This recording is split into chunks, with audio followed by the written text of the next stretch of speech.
in us. And this is the reason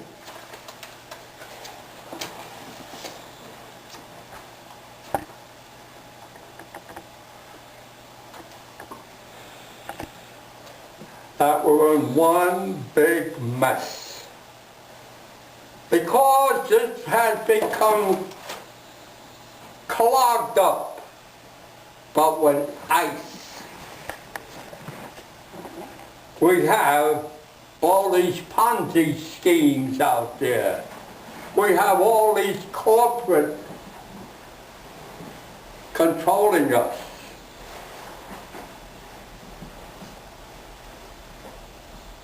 Now let me stop here and I'll come back here to tell you something about the land upon which you are standing now.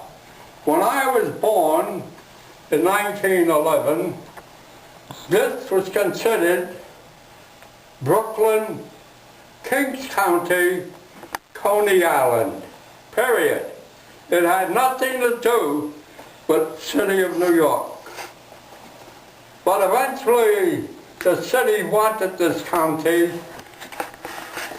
and so it came around to the immigrants who were citizens but didn't know any better and started handing out cigars and told them, sign here. And they signed there, giving this county to the city of New York.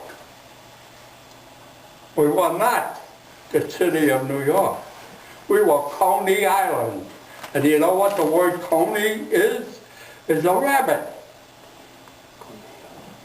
Way at the end of what we call Gravesend was a swamp there. And that swamp was full of conies. So when the politicians came in, they started to fill it up because now it's part of the city of New York. So we had to change our way of even addressing our letters. You're looking at somebody who was there, Charlie. Yeah, I was there. We were happy then. Oh, we had hard times, but we had family life, which we don't have today. You can't keep your family together today anymore. It's finished. This was America. And this is where the whole world was looking to come to America.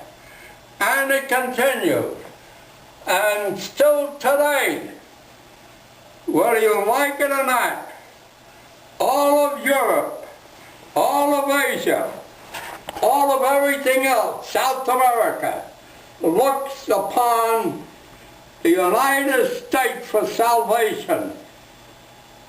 Why were they so interested in this new election? Because they depend upon us.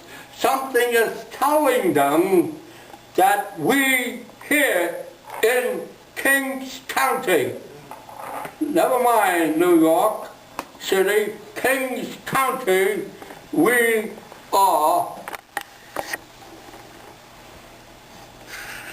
the ones who are going to bring the change about. With bullets? No. With fight? No. We will do it, waiting patiently for the moment, and when that moment comes and everything collapses, we will go out and heal the world. First we have to heal ourselves. And once we heal ourselves, it will be a mirror image going from place to place to place.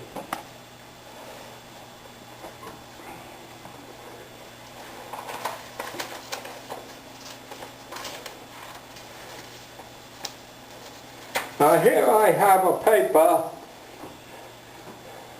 written by Joseph Donahue, D.C., talking about innate intelligence, universal intelligence and why the national school didn't want to accept innate intelligence because they were mechanistic and so forth and so on.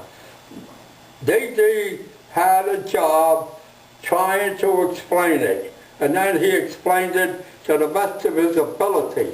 Let's see if I can find it.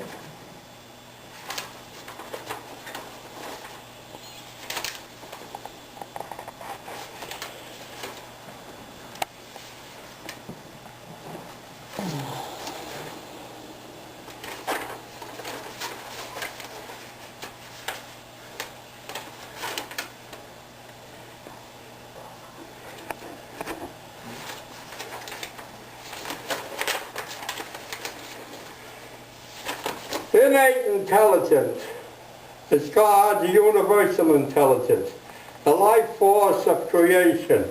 The universe consists of intelligence and matter. The spiritual is an individual portion of the universal intelligence, God, just as man is a portion of the natural universe. And this is the way D.D. explained it. Don't forget, that was way back. And I think he did a good job. But today we should do a better job. And this is the way we look at it. Structure determines function. Structure determines function. And we cannot see the way Einstein wants us to see it. Einstein took what was called the ether out of space. He said it wasn't necessary.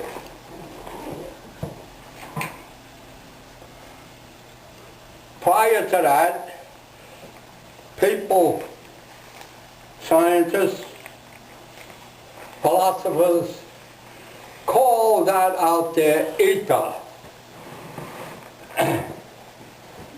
And they took it from the Latin, meaning the upper air. But they looked at it as something that could carry information. So when we landed on the moon, and I get to look at things somewhat as Einstein wanted me to look at them, and then from the moon to here they communicated. My first thought was, how can they communicate when a place is empty? You get it? You need something for that communication to come through. So space is something. There is no such thing as a no thing. If this room had no pews in here, nothing, we would say it's empty, but it's still a room. If space has nothing up there, but it's still space, it's something.